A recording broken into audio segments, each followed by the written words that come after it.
Welcome to Life Her Podcast, the podcast that guides you from the 9-to-5 grind to the freedom of your own path. Discover how to conquer life's challenges while pursuing your passions with unwavering faith. Because being an entrepreneur is not easy. So let's get to it. Hey everyone, welcome back to Life Her Podcast. Today I have a pleasure to speaking with attorney Jonathan Breeden, a dedicated legal professional who has been serving families and individuals for over 2 decades. Since opening his law firm in 2000, Jonathan has provided compassionate, personalized representation in family law, including divorce, custody disputes, and adoption. He's also an advocate for helping people navigate legal challenges like DUIs and other criminal offenses. Beyond his legal work, Jonathan is passionate about helping people create a better future, whether that means overcoming a scarcity, a mindset, handling divorce without unnecessary drama, and scaling a business with the right systems. In this episode, we are diving into key topics like building abundance in life and business, strategies for the marketing and growth, and how to approach family law matters with a clarity and confidence. Jonathan, welcome to Life Her Podcast. I'm so excited for this. Well, thanks for having me. Thanks for having me. I've been listening to your show for several months since they told me I was going to be on this one, and I've really enjoyed it. I was listening to you this morning because I knew I was going to talk to you this afternoon, try to get the feel for it and stuff. And you're real, right? That is what you are. You are 100% real about how things are and how they should be. Yes, I don't got time for to be sugarcoat nothing. But people need to hear that. It's just we all need to get straight to the point. We all need to get to know people on another level. And that's what I love about every guest that I have. I try to build something very comfortable for them to be themselves, Well, that's great. That's great. And I have a small little podcast, a community podcast here in the suburbs of Raleigh, North Carolina called Best of Johnston County, where I interview local politicians, local dentists, small business owners, beauty queens, Miracle League. I mean, all kinds of people, right? I learned so much by just talking to these people in my community. I learned so much about my community. I've always saw myself as sort of a connector.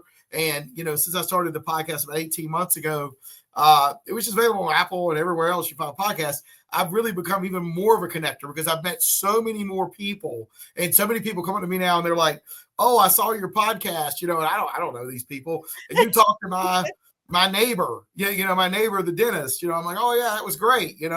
Like electric toothbrushes are rather than regular toothbrushes. Well, I didn't know that, but stuff like that. Like just try to give people some good information. Yes, and we're doing that, okay? No doubt. Yes. So first and foremost, I know you started your business back in 2000. How has things been throughout that journey? Because a lot of times people think everything is okay. So I want to know how things were actually before you actually became an attorney. I grew up, I'm currently a divorce attorney in the suburbs of Raleigh, North Carolina. And I grew up in a small town on the North Carolina-South Carolina line in Laurinburg, North Carolina, which is not far from south of the border. For those of you listening that have been down I-95 at the North Carolina-South Carolina line and seen that sort of Mexican-themed amusement park that they have there. It was an impoverished area of the world, but I didn't know it, right? I was just a middle-class kid. My father was a CPA. My mom was an emergency room nurse. So there was nothing extraordinary about this childhood growing up in this small town. I went to NC State, big university in the big city of Raleigh. Still a huge NC State Wolfpack fan, despite how bad their basketball season's been this year. And then I went to Campbell Law School, and the reason in Campbell's Law School at that time was in a small town called Bowie's Creek, population of like 1,000 people. It's now in downtown Raleigh, about a block from the Capitol. And I went there because I wanted to start my own law firm. It had a very good start your own law firm program. It was a very practical law school, and I knew from a young age that I wanted to be an attorney, and then I wanted to probably work for myself. My father was a CPA. He worked for himself, never made $1 million. But never went to work without a smile on his face because it was his. Whatever it was his. And that meant a lot. And I watched how he had control of his schedule, when he could come to all of my ball games and all of my plays and teacher conferences and all that. And out of mom, who worked at the hospital, she could come to a few, but the hospital's the hospital and you got to be there. And so, that made an impression. Like, my dad missed nothing and my mom got to what she could get to because she was at the hospital. So one of the things I saw in the small business was you have some control over your schedule. You don't work for anybody else. And if you want to go to your kid's ball game, you can go to your kid's ball game. And so I've sort of done that for myself now. I get to go to all my kids' stuff. I control my schedule. And that's been probably one of the great, other than, the financial successes of the last 5 years, but that's been one of the great things that even when I wasn't having the success financially I'm having now, I still had control of my schedule. So I can still go to all my kids' stuff. And so that's been a lot of fun. And that's why I encourage everybody, if you could start a business, be an entrepreneur, do it, because that control of schedule is huge. It is. It's definitely huge. The flexibility that you can have and the control you can have of boundaries, of dealing with people, not dealing with people, and it's so much to it. I enjoy it myself. So I know how you feel. Yeah, I mean, just freedom, right? I mean, it's free, it's all about freedom, right? Financial freedom, freedom of time, and it's available to anybody, right? Anybody can start a business. Anybody can be successful. Like, you don't have to go to college. You don't have to have a law degree or any of the stuff I have. Like YouTube is free, and you can learn to do anything in this world on YouTube. Like, it is unbelievable what you can learn on YouTube. And I'm not, my kids are on YouTube like all day, every day. I'm not on YouTube all day, every day. But I know that anytime I've ever wanted to learn something, I had the answer within about 5 minutes. Yep, that is so true. So speaking of flexibility and being able to do what you want to do when it comes to your business, a lot of people understand that portion of it, but more deeper within your business, what's been the most difficult challenges that you face as a business owner, and how did you overcome it? The biggest challenges as a business owner have been dealing with my own anxiety, my own fears, my own limiting mindsets, the fear that I've got to make a number every month. And everybody that owns a small business knows what that's like. And everybody knows what that number is. And you have to get up on the first of the month. And for 18, 19 years, I got up on the first of the month. I didn't have a whole lot of savings. I had a business that was doing okay. And I had to hit a number every single month or I was going to come up short. And I had to pay my people first. And that is a very stressful place to be. I had business debt, I had personal debt, I had student loans, and that weighs on you. And I didn't understand, and I usually, whatever the number happened to be, I could find a way to make it, but I didn't understand how I was making it, right? I didn't understand the concept of leads and sets and shows and hires and average case values and referrals and all the things that I understand now. So if you understand that, then you know that it's repeatable. For 18 years, I had no idea how I could bring in somewhere between $30,000 and $40,000 a month. So I could keep a little bit, I could pay a couple employees, pay for a website, and pay my rent. No clue. I didn't know how many people were booking. I didn't know how many people were showing up. I didn't know how many people were hiring. I just knew that somehow I made some number that didn't really grow, but I could make that number repeatedly for 18 years. Now, of course, it was a lot smaller when I started. I didn't have any help, all that stuff. But the last 4 or 5 before this thing exploded in 2020, I needed to try to get $30,000 or $40,000 a month to pay the 3 employees I had, keep a little bit for myself, and pay for the website. But it was after we got a new website company in 2016. It was a legal website company out of Ohio called Postali. And I went from a website that was not working to a website that was working. It took me 2 or 3 years to figure out I got all these leads. Like, I had no idea how many leads I had, but man, I had a lot of leads. And I finally, in 2019, I'm like, I'm sending all these cases to Raleigh attorneys, and these Raleigh attorneys are sending nothing back to me. because they didn't have enough. And I had too much. I'm like, I got to find somebody to help me take some of these Raleigh cases because I'd much rather be in the suburbs than the city.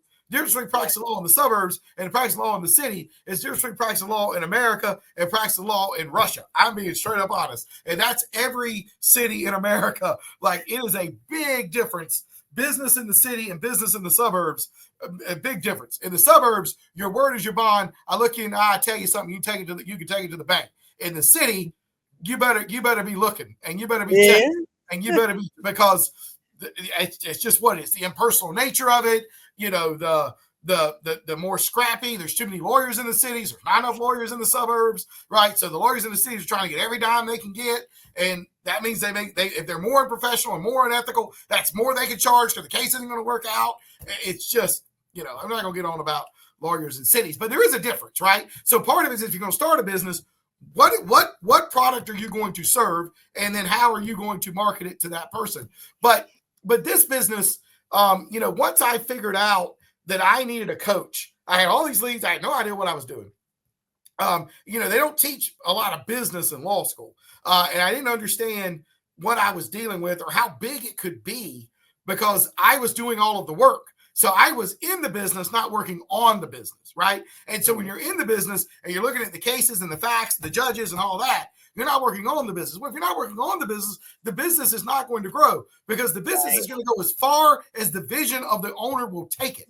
And you're not even looking at the vision, because you're just doing the work 60, 70, 80 hours a week. And it's the same work over and over and over. It's like Groundhog Day.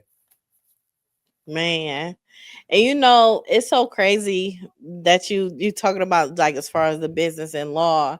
I had the same lawyer, and he's more like a second dad to me, but he's been trying to get me in law for like 9 years now. He's been trying to get me to do it so bad. He think I will be the greatest person in the world, but I just told him I don't want those mental problems.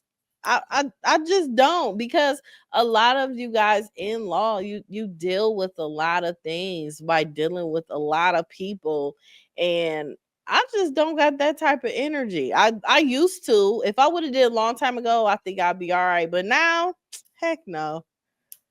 You're better off keeping doing this podcast. But yeah, that's the thing. So you talk about so that was one of the big issues, is I didn't know how I was making the money, and I wasn't focusing on the business. I was working in the business. But once I hired a coach in 2020, because what I was looking for was scripts. I needed to be able to answer the phone and intake people in a consistent manner. And we were not doing that here. So I went looking for a coach, because I was figuring coaches had scripts. And boy, did I not. And I found a coach that had scripts, and a guy named Richard James, but I had no idea everything else they can teach you, from how to structure your leadership team to, I didn't even know what a CRM was, a client relationship manager, to manage the leads. No clue. I didn't know anything about offshoring employees. I now have 4 employees in El Salvador, 1 in the Philippines. No clue about offshoring employees, where to find offshore employees, what they could do for you, the money you could save by hiring them at because the dollar is so strong where they live, like just stuff like that. Like, so that's where the coaching came through. And I've heard other people on your podcast say this, and including the one I was listening to today. Everybody needs a coach. Yeah. If you're going to have a business, you need a coach. Serena Williams had a coach. Tiger Woods, the greatest golfer to ever live, had a coach. Jonathan Breeden got a coach. You very well may have a coach. I don't know. But like, if you're going to do this, get a coach. Yeah. That's true. Indeed. And I know before me and you actually started this, you were telling me how people betrayed you and try to take your business and everything. Can you talk about that a little bit more? Because I have dealt with the same thing when it comes to business, and the way people view you when those people are like basically slandering your name and trying to take what you have, and they've done like examined you for God knows how long. They have been watching you and plotting, and you being a genuine person, and you actually, just doing so much. Like, how have you like even healed from that, or have you healed from it? I think I have. I mean, the key thing is lawyers cannot do non-competes. Okay. The U.S. Supreme Court says lawyers cannot do non-competes. So there's nothing I can do to stop anybody who works for me from going out across the street and setting up to compete with me, which is fine. And I mean, I've had that happen. I had my fourth associate started in July of 22. And I had 3 associates that were here, and 3 of them left at the same time. One decided to get married and moved to Miami, and the other 2, one had been here 4 months and one had been here 6 months, decided that I'd given them 30 or 35 cases each, and they decided they were going to take those cases with them and go set up shop around the corner from me and take more than 50% of my business and over $100,000 of my revenue that I generated through my marketing and my advertising and my onboarding systems. And there wasn't a lot I could do to stop them. I could try to build a relationship with the clients and get them to stay. A lot of them did stay, but a lot of them did leave. And, of course, then those attorneys go out there and they got a lot of things to say about you and sort of help poison the job market for you trying to hire new people. But you're not talking about them. But here's the thing. There's plenty of business. I quickly was able to hire a couple more people. I now have 9. I have my ninth attorney other than me starts in 2 weeks. I now have 24 employees. And that's just 2.5 years. I just kept going. And so, yeah, when that happened, did I cry? Yeah, I cried. I sure did. Did I not sleep for 2 nights? Absolutely. But here's the thing. I'm a self-employed. I got a wife, 2 kids, a mortgage. I got other employees that have bills to pay that were looking at me. I had to do something. And, you can feel bad for yourself, but then you have to take action. You have to develop a plan, and then you have to do something. So what I did was I immediately went to try to save as many cases as I could. I immediately started spending more and more money on advertising for the position, interviewing people, LinkedIn, Wise Hire, all that stuff. I then kept the cases that I had, the ones that stayed with me. I worked them to the best of my ability, got more 5-star reviews because I did a good job for those people, got those people to keep paying me. Yeah, I had to go back to working 7 days a week, but you know what? It wasn't forever. And within 6 months, I was bigger and better and had replaced them and moved on. And within 12 months, both of them were out of business and gone because they didn't know how to make the phone ring, right? It's all real easy when somebody's handing you $10,000 cases when you don't realize how hard it is to make that phone ring through marketing. Yes. And that's so true, because people that look at you on the outside, they want to walk in your shoes so bad and they want what you have so bad, but you only show them what they see. They don't actually see the full story of everything that you're doing. So I know exactly what you're talking about. And I sometimes I despise and I hate that people have that type of mindset, but at the same time, it's they can't help it. They not where they want to be in life. So they reflect you and look at you as them, and you're not them. You could never be them, and they could never be you. And it doesn't register to them like that, though. Right. Well, and the other thing is, it hurt my feelings and stuff. But in the end, you have to let it hurt your feelings. You have to let it cause you to lose sleep, right? They were doing what they thought was best for them, which is fine. I knew that it probably wasn't going to work out for them, but if they didn't want to be here, I couldn't stop them. I wish they wouldn't have said some of the things they said to some of the other people in the community, but you know what? I can't do anything about that either. You know what I mean? I just do what I can do, right? I control what I think. I control what I believe. I control the work that I do. I control the services I do. And look, I'm not paying anybody else's bills and they're not paying mine. So just keep moving forward, right? And the thing is, you got to have an abundance mindset, right? There are unlimited numbers of cases out there in the divorce world in the Raleigh, North Carolina area, right? This is one of the fastest growing areas in America. It's the #1 place to live in America by almost every ranking that there is, Raleigh, North Carolina. People are moving here right, left, and sideways. So, and unfortunately, they're getting divorced. So there's plenty for all of us. And that's the way you have to look at it. Like, okay, they took 30 cases with them. I got 25 hires in the 30 days after they left. See? So how do you protect your business legally and strategically from people who might try to take advantage or try to do certain things? Because how did you pivot that to keep your business safe from people coming in from the outside? Well, I mean, the thing is, they could only take the cases I had given them while they were here, right? They weren't going to get any new cases because they wouldn't have my marketing, right? So, what I did was, especially during COVID, was I didn't cut back on any marketing, right? I doubled down and built a new website. I continued to do the advertising I was doing. I continued to collect 5-star reviews. We started doing local service ads on Google, which is a version of pay-per-click. I continued to be in my community. I continued to be on the Little League board. I continued to be involved with civic groups and churches and stuff like that. So I kept doing the things that got me where I was, right? Those two people that were trying to take my business, they could only take what they had while they were here. They weren't going to be able to get any of the 25 cases I got in the 30 days after they left. So that's the thing. Like, I just kept going. Like, it was a blip, but ultimately I was stronger and better. They weren't right for me. They didn't want to be here. They didn't want to do it the way I wanted to do it. So, they got a chance to do it their way, and their way didn't work out for them. It is what it is. Yeah, definitely is. So, like, many entrepreneurs and even professionals in law struggle with scarcity mindset. How do you shift from scarcity and to abundance mindset in your career? The thing I've had to work on is it's numbers, right? Like, it's those numbers we talked about a few minutes ago. Like you have to recognize, even as a professional service business, which I am, I'm talking about accountants, doctors, any professional service, architects. I mean, you have to understand the numbers. You have to understand, because information, right?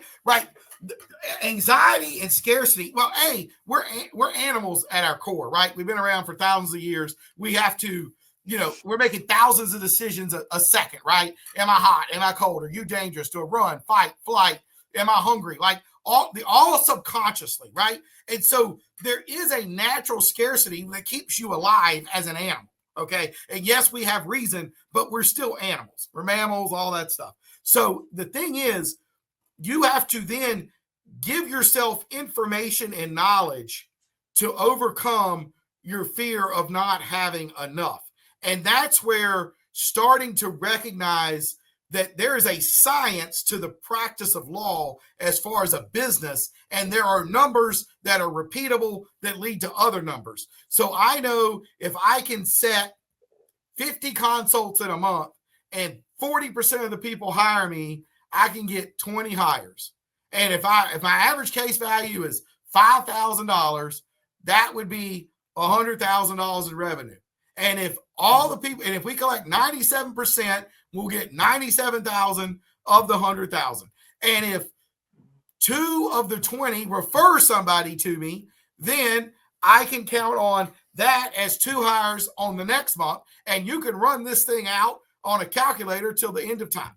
So, but you also have to know how many leads you have. So how many leads do you need to get 50 people to book an appointment and get 20 people to hire? And then what system do you have to collect so that they get bills and feel like they're getting good service and they pay their bill? And, how are you getting them to refer you? Are you asking for referrals? Are you talking about a culture of referrals? Are you doing a good job? Are you giving them stuff? Like all of that kind of stuff. And information is the key, right? I'm talking about stuff that would help law firms or small professional services, but it's all about information.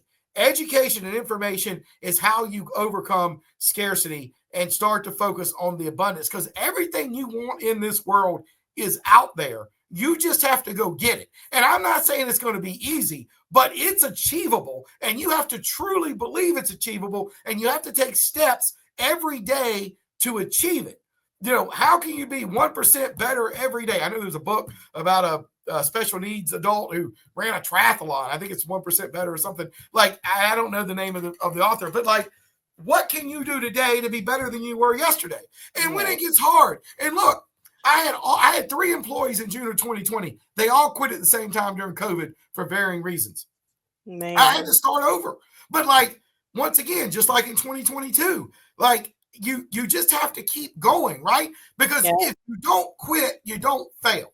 And 98% of the stuff you're worried about today is never going to happen. So get out of this paralysis analysis stuff. Start making decisions to be better. Because if you make a decision to stay in a job you hate and doing stuff you don't like to do, and a marriage is not working, that's a decision as well. It's not just not a decision to be better. It's a decision to stay miserable. Yeah. Yeah. And then it's so crazy because them feeling miserable, they try to make you feel the same way they feeling. That's true. That's absolutely true. And look, somebody said, I'm not some author or whatever, but like somebody said, you're sort of the average of the 5 people you spend the most time with. There's a lot of truth in that.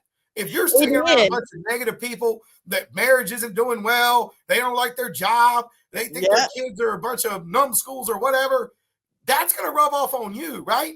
Get out of that group. And the other thing I tell people is when I found this coach, I was already one of the most successful attorneys I knew. When I found the coach, I got in that room, I was at the bottom. Don't be the smartest person in the room. Like, you're not going to grow and be challenged if you're the smartest person. Get in better rooms. And you know what's so crazy what you saying, like being around 5 people with that same mindset. It's so crazy because I had like a strong feeling before being around people that are comfortable with their current lives, when you will want so much more, but they will criticize you for wanting more because their mind doesn't surpass what they see at that current moment. So once you step outside of that circle and go to another circle, that's when you become funny acting and they begin to get uncomfortable and not like the way you're moving and make it seem like you're the worst person in the world. And I always tell people that's going to happen each time you elevate and level up to different levels of life. You go through these things for a reason, but at the same time, it's always a blessing in the end, you know? You're absolutely right. And, you probably should be changing friends as you level up. Yes, you definitely should, because it won't work. It won't work at all. Right. So, well, and now some of my very best friends are the people that I met in the business coach group that are working hard to scale their firms and provide a higher client service to their clients around this country, because they, I can't have a conversation with any of the attorneys I know about some of the scaling issues I'm having or the size of the scaling that we're doing, because they have no idea. And they don't even care for that matter. So, you want to be talking to people that are having the same issues that you're having, that are in the same boat you are, whether it be size, and stuff like that, maybe the same practice areas as well, as attorneys or CPAs or whatever. There's lots of different ways to be a CPA. There's auditors, there's taxes, there's, like you want to be in groups, because, one of the first books I read when I joined the business coach group was Think and Grow Rich. And I read it twice. Yeah. And the first time I read it, it made no sense to me at all. I was like, this is the dumbest book. But I came back 12 months later and read it a second time. And it was like completely enlightening. And the power of the mastermind, and the thought that if you put a group of people together, you're going to be a lot better, because you're going to have the collective knowledge of the group better than the single knowledge of the individual. And that's how all these business coach groups work. And the masterminds is one of the reasons that I've been so successful, because I can bounce ideas off of other people and get their ideas and watch how they failed, and they can watch how I failed, and we can all be better together. And those mastermind groups, I have discovered it. I always knew you had many mastermind groups, but since me podcasting and talking to different people, a lot of them were talking about mastermind groups, and I decided to join one of them. And it's the most enlightening, amazing, beautiful experience I've ever had, because it's like, I don't know, it's like a light just shine, like welcome home type thing. Right, especially if you get into the right one. And some of the bigger ones that are in all 50 states for your listeners, if they're looking to get in a mastermind group, one is called TAB, the Alternative Board, and another one is called Vistage. And both of those are in all 50 states, I believe. I'm certain that they probably have in any city of any size at least one tab board and one Vistage board that you can join. They cost anywhere from $1,200 to $1,800 a month, and you can sit in a mastermind with other businesses like yours in your community and work it out and say, well, it doesn't have to just be lawyers, right? My business is no different than your business, right? We're all fighting the same things. How many leads, how many people are going to book with us, how many are going to hire, how much are they going to pay, what's my budget, how do I attract talent, how do I keep talent, how do I develop talent, what is my product, what is my overhead? Eggs are like $12 a dozen now, right? Like, Yeah. You have, if you're doing manufacturing and stuff like that, but like, it's all the same. Business is no different, and people are not different. I've represented people from all over this world, every religion you can just about imagine, from all corners of the world. And divorces and marriage is the same. And domestic violence, unfortunately, is the same. And I don't care where you're from, what language you speak, what your religion is, it's the same. Yes, that is very true. So I know you been into like family court, divorce and everything. What is one of the worst experiences you have dealt with when it comes to divorces? Because those could get really ugly. Yeah. I mean, everybody, divorce lawyers all have stories. The ones that bother me the most is when you have two people trying to rip each other apart, fighting over children, and nobody cares about the children at all. It's all about them and their feelings being hurt, that the relationship is over, and trying to punish the other side for the end of the relationship or for being slighted. And those are the worst, right? People just need to get along. I had a conversation a few minutes ago with one of my attorneys, and I just asked her, we got it.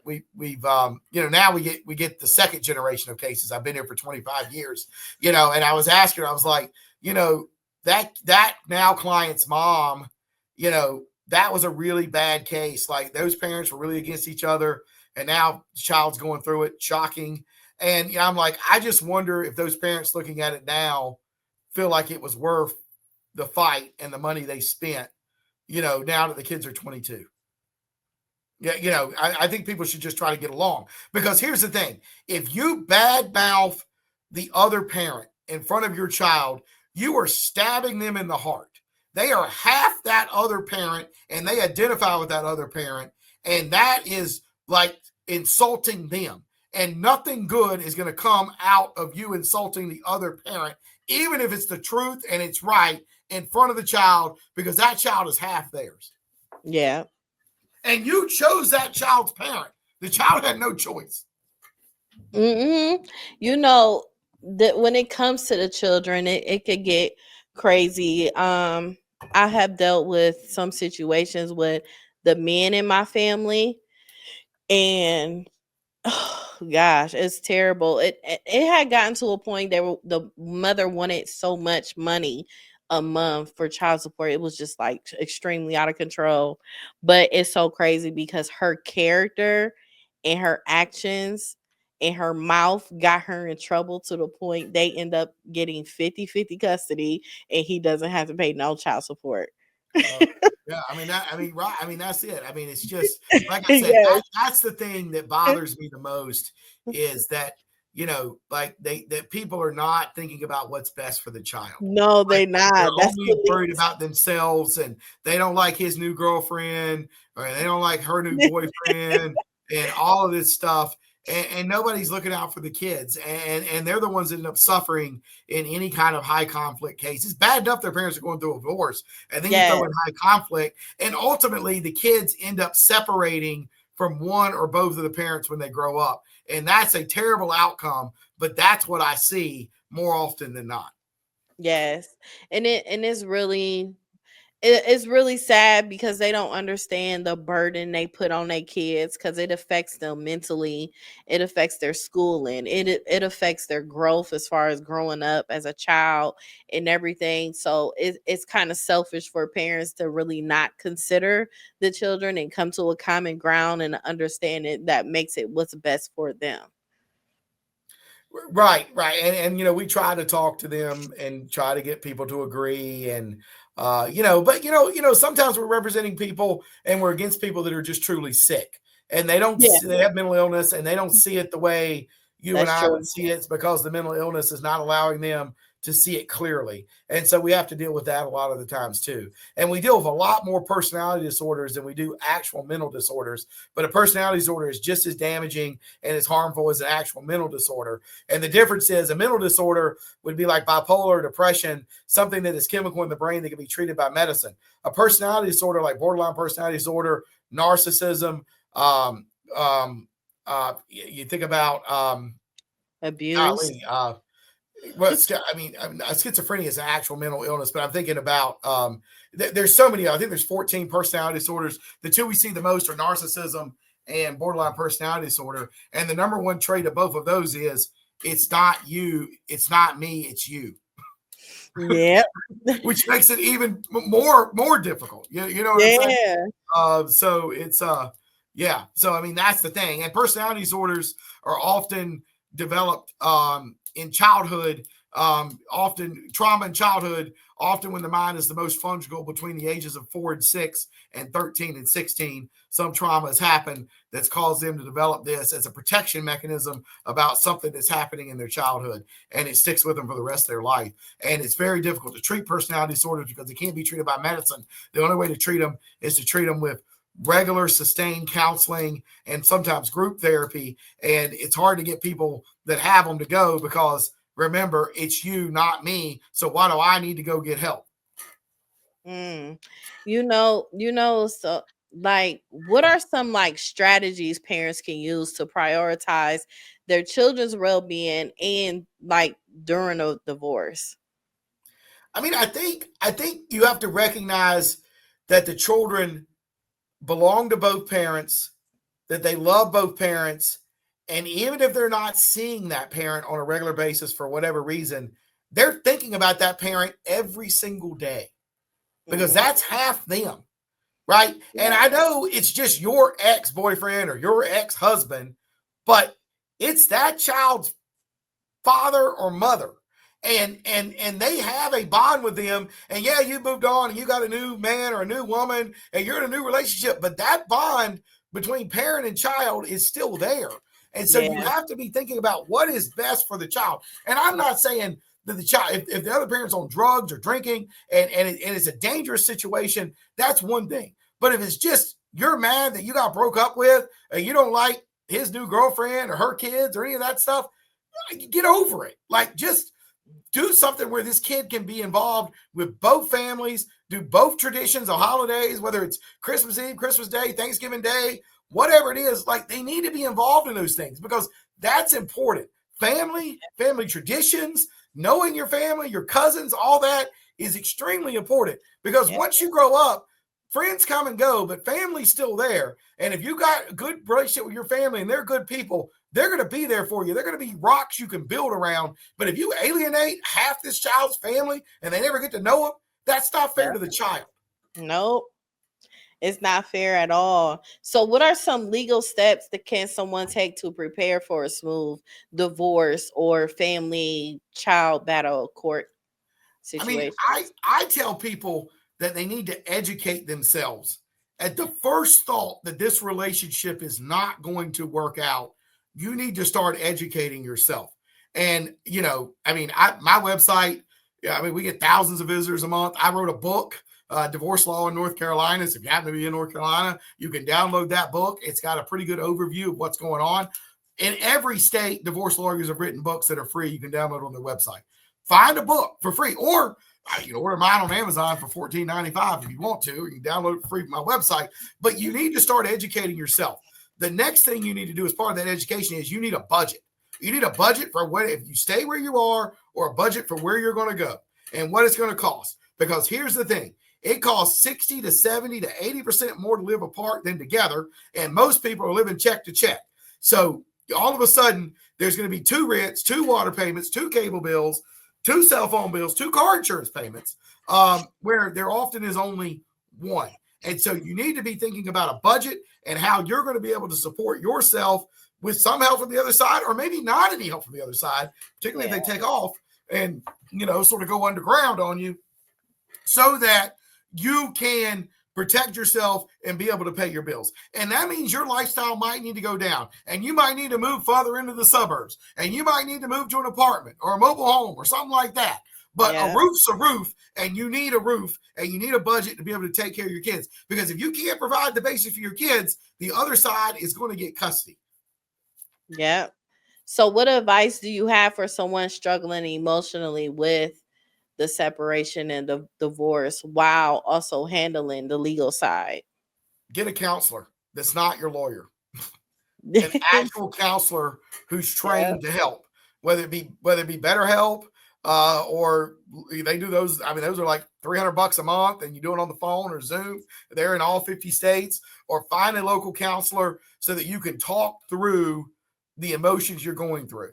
While they are unique to you, they are not unique to a counselor who sees them all day, every day. And they can help you develop some coping skills and some strategies to help you get through it, because it's going to be very, very hard. And, turning inward is not the answer. You need to turn outward and find your village to help you. And if you're in a domestic violence relationship where you've been eliminated from your village, because that's what abusers do, go make a new village. Reach out to your local domestic violence shelter. There's one in every county in America. Reach out to local things. Just search domestic violence shelter near me. 1-800 crisis lines, that kind of stuff. Start to educate yourself about how to get out of domestic violence situations and stay out, right? Because the thing is, if you've gotten yourself into one of those and it's really, really sad, there is a part of you that believes whatever you're being told, that you're a dog, you're ugly, you're fat, all this stuff. And that comes from a lack of self-confidence that probably came from somewhere in your childhood. And you're going to need to learn to better self-talk, more positive self-talk. Because even if you can get out of this one, if you're not having more positive self-talk and you don't think better of yourself, you're going to get right in another one that does the same thing. That's so true. And that's a sad reality, because I've seen like different men and women, they get into a divorce and then they jump back into another relationship like instantly. But it's like no one take heed of getting counseling, having self-care, just anything of dealing with self. They just jump right back into something else. The same issues you had with the last one, you bring it right onto the next relationship, and you adding on to it with a different type of narcissist personality. I mean, that's it. That's exactly right. Because you are going to attract what you attract because of problems that you have and the way you think about things. And you're going to run right back in. You're going to run right back into it. And you're going to try to prove I can get it right and make the other side jealous and all that stuff. No. You need to spend time on your own, get counseling, focus on your children, focus on your career. Men will be there whenever you decide you want to come back. There's always a man somewhere. We're talking to women. I don't, whatever. I'm just talking about in general. I think people need to be single. They need to focus on their kids and their future and not get mixed up in another relationship immediately. That is a bad idea. I think you should take at least 12 months to figure out who you are, what you want to be, get some counseling, and get some more positive self-talk. Yes, that is so true. It's crazy, Jonathan, because I've owned a daycare center for about 17 years now. And I swear to you, I've seen new mothers with newborn babies. The father will be in their life and everything. I swear they never last until the child is 1 year old. Before that child is 1 year old, they are broken up and they done moved on. And next thing you know, it's another baby coming, another relationship, and then once the next baby come, that person gone too. It's like, do anyone take a break? I mean, that it happens. It happens. I've got those cases. I've got those cases where there's 4 children with 4 fathers, right? I've done those. It happens. Yeah. Yes. So it's I mean, it does. So, but people just need to educate themselves and work on. And like I said, every separation, I don't care if you're married or not, divorced, whatever. If you'll have a child together, it's the same thing. And you're going to be connected to that person forever. So the thought that you can just move on, no, that is not going to happen, because you're going to be connected to that person and you're going to see them at weddings and all kinds of stuff for the rest of your life. Yep. And that's true.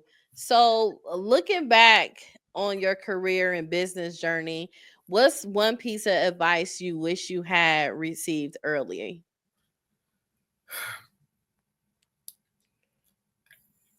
You need to know those numbers. You need to know how to create, how you are creating the business that you're doing, right? Like I was an early adopter of advertising. I had one of the very first websites in my community, stuff like that. Like I was sort of cutting edge on all of that. But if I would have understood the numbers sooner, if I would have understood leads, set, shows, hires, paid in full, referrals sooner, I could have scaled it that much faster. And so I think that's the key. You've got to know what your cost of goods, if you're providing if you're selling something, whether it's on Etsy or whatever, cost of goods served. The other thing is, don't charge what everybody else is charging. Charge what you need to make a profit, and don't worry about the rest. And if I'm the most expensive attorney in my area, the other attorneys are jealous that I can charge 25 to 30% more than they can, hire brand new attorneys that have not 1/10 of the experience they have, and do just as good a job, get just as many 5-star reviews or more, and provide that much a better service. But it's because I charge the right fees, which means I have enough people to provide a high level of service, and we make providing customer service a core part of what we're trying to do. Man, that's amazing, Jonathan. I'm proud of you myself. Well, thank you. Shoot. So if someone is struggling with major life transition, whether it's divorce, business challenges, or anxiety, what would you say to them? Get a counselor. I've been in counseling for a long time, and I'm still in counseling, and I have to deal with anxiety all the time, right? And I mean, I have to work on it, right? I have to work on it because it's a part of me, and I don't think it's ever going to go away. But I think getting a counselor, somebody that's on your side that you can talk to and talk to them on a regular basis, that gets to know you and your thought pattern, that can look at you and say, that's not reality, right? Because there's this thing out there called, there's the truth and your truth. Yeah. What is it? Because the actual truth and your truth often are not aligned. And when you're telling yourself your truth, you got to have somebody to tell you the real truth, or you're not going to be able to move forward. That's so freaking true. My mom used to say that to me. That's crazy. That's what my wife does. My wife gives me the real truth, and that's important, right? I got a counselor and a wife and a consultant and a supervising attorney, and every day all 4 are telling me the real truth and not my truth. And that's what makes me better. It does. It really do. So what legacy do you hope to leave behind through your work and personal life? I just want, and I love going on these podcasts with you and other podcasts. I think I've probably been on 20 podcasts now. And I love doing this because I want everybody listening to this to know that they can be whatever they want to be, whatever they think they want, whatever amount of money is out there. It is out there waiting to go into your pocket. You just have to go do it. Get out of this limiting. We go to school K through 12. I go to college. I get this job. I work for somebody else for the next 40 years. I retire. All I got is Social Security. Then I die. That is what society teaches. That's what society needs 90% of the people to do. Get out of that. If you're not happy, if that's you, great. But if you're not happy where you are, come up with a plan. Take 6 months. Decide. Learn a new skill. I listen to a ton of mindset podcasts. I like your podcast. I listen to The Mindset Mentor with Rob Dow Jr. That's a great mindset podcast. The Successful Mind podcast. That guy's a business. He's a business coach out of Charlotte, North Carolina.